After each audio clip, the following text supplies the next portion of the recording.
Máme ďalší deň stovkovej série o mori a jachtingu a ak ma ešte nesleduješ, je najvyšší čas s tým začať. Venovali sme sa naposledy člnu Williams a keď sme už pri tých člnoch, väčšina tých člnov, čo máme k lodi, nemá žiadne schodíky. Ako sa teda do neho dostať z vody? Je možnosť sa do neho vyhúpnúť, ale to musíš mať nejakú silu v rukách. Zuzka je síce ohybná a aj sa tam nakoniec dostala, ale úprimne, estetický zážitok to zrovna nebol.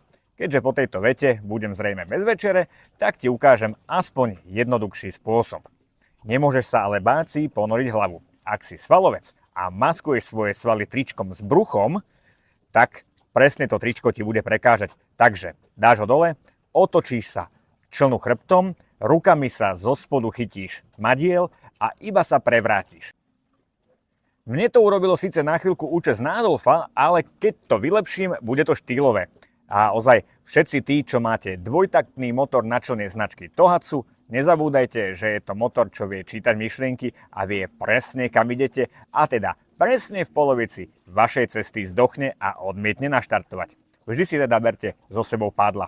Užívajte leto.